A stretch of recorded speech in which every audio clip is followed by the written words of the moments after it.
Frank Zappa has died of prostate cancer. The 52-year-old musical pioneer was buried yesterday in Los Angeles.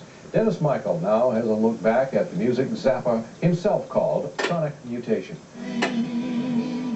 Zappa came to the attention of an alternately fascinated and stunned listening public as the leader and main musical force of the Mothers of Invention, turning out albums with titles like Uncle Meat, Weasels Ripped My Flesh, and Lumpy Gravy, establishing the contempt for traditional musical styles that the punk rock movement would catch up with 20 years later. He never wrote a love song.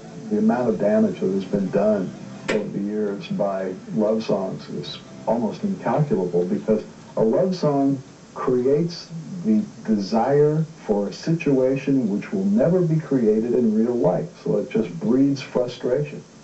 A kid grows up listening to love songs, and he's comparing his life to what's being talked about on the record.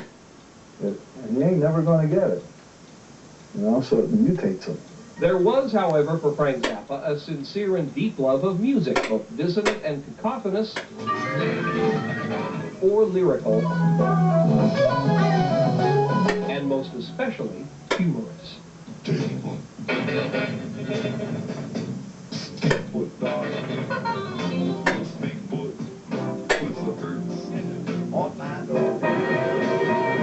In the mid-'80s, music's iconoclast found nothing remotely humorous about the campaign to censor rock music and tirelessly fought it, donning the uniform of Capitol Hill and State House in order to oppose sticker bills and censorship movements with equal parts wit and logic.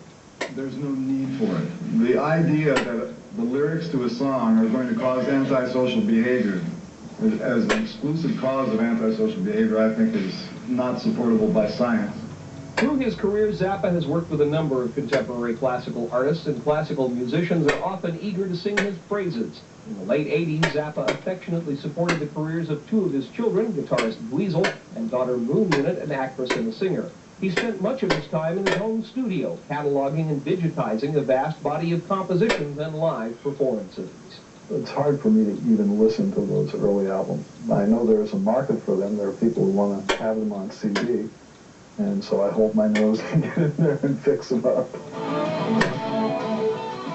Frank Zappa's formal training in music theory was a brief course in a junior college in California. In the future, it's expected the music of Frank Zappa will be the subject of study. He was a unique voice in 20th century music. More news in 2 minutes. Thanks for joining us. I'm Charles Zigwe. A whole day's news every half hour. This is Headline News.